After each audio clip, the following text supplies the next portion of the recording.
আজকের বড় আপডেট হচ্ছে যে গতকাল রাত থেকে অন্নপূর্ণা ভান্ডারে স্ট্যাটাস চেক করা যাচ্ছে, কিন্তু এই স্ট্যাটাস চেকে আমরা দেখছি অনেকেরই রিজেক্ট হয়ে যাচ্ছে। আমার সাইবার ক্যাফে দোকান আছে, আমরা অনেকেরই ফর্ম ফিল আপ করেছি, এমনকি আমার নিজের বাড়ির ফর্ম ফিল আপ করেছি।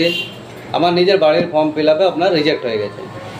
কী কারণে রিজেক্ট হচ্ছে কোনো কারণ আমরা বুঝতে পারছি না, এখন পর্যন্ত কোনো কারণ জানানো হয়নি, আমাদের ফিল্ড ভেরিফিকেশনও হয়নি কোনো এখানে এসে, ওর কিন্তু টাকা ঢোকেনি। চেক করছি স্ট্যাটাস কালকে, তো স্ট্যাটাস রিজেক্ট দেখাচ্ছে, অ্যাপ্লিকেশন রিজেক্টেড।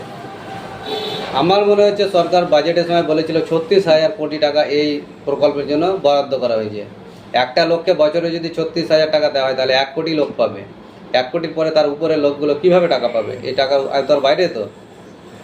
আমার মনে হচ্ছে 1 কোটি দেওয়ার পরে প্রত্যেকেরই অ্যাপ্লিকেশন রিজেক্ট হবে, কারণ 36,000 কোটি টাকা এই প্রকল্পের জন্য বরাদ্দ করা হয়েছে। তো এখন পর্যন্ত এটাই আপডেট যে অ্যাপ্লিকেশান রিজেক্ট হয়ে যাচ্ছে, কিছু অ্যাপ্রুভ দেখাচ্ছে, কিছু আবার ওকে ডান শুধু কিছু দেখাচ্ছে না, ওগুলো ভেরিফাই হয়নি।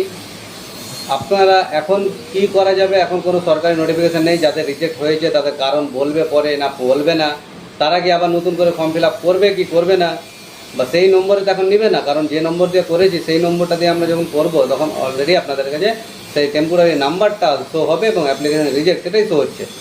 আমরা যদি নতুন নাম্বার দিয়ে আবার অ্যাড করি তো হবে কি না সেটাও আমরা জানি না। তবে অ্যাপ্লাই এখন পর্যন্ত কোনো সরকারি নোটিশ না আসা পর্যন্ত আমরা অ্যাপ্লাই করছি না বা করার বলছি না করতে, কারণ আমরা পাবো কি না, কী কারণে আমাদের রিজেক্ট হলো সেটা আমাদের অবশ্যই জানা দরকার, যে আমাদের এই ভুলের জন্য, এই কারণের জন্য আমরা টাকা পাইনি।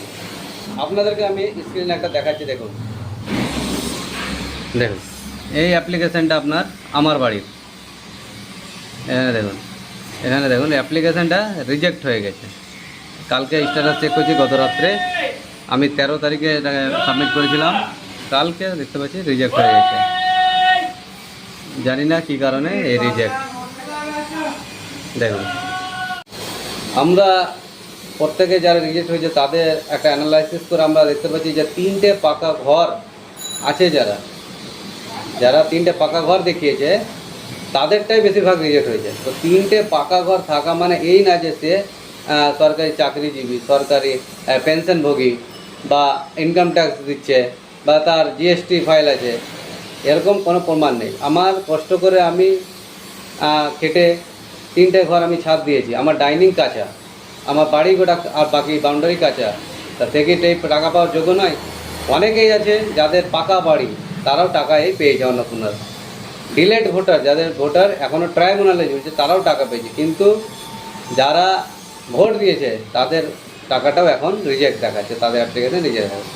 জানি না এটা কী কারণে হচ্ছে, অবশ্যই কমেন্ট করবেন আপনাদেরও তা কী কারণে রিজেক্ট হচ্ছে। তো আমরা অবশ্যই খবর পেলে আপনাদেরকে আপডেট করব কি পরবর্তীতে আমাদের স্টেপ কী হবে। এই রিজেক্ট যাদের হয়েছে তারা নতুন করে করবে কি, তাদের হবে কি হবে না, সে বিষয়ে আমরা আপনাদেরকে অবশ্যই জানাবো। আপনারাও যদি কেউ জেনে থাকেন অবশ্যই কমেন্টের মাধ্যমে জানাবেন কি কী করণীয় এখন বর্তমানে। অবশ্যই ভিডিওটি ভালো লাগলে বেশি বেশি পরিমাণে শেয়ার করবেন এবং লাইক করবেন, এবং চ্যানেলে নতুন হলে অবশ্যই চ্যানেলটি সাবস্ক্রাইব করবেন। ফেসবুক থেকে দেখে থাকলে পেজটিকে ফলো করবেন। ধন্যবাদ।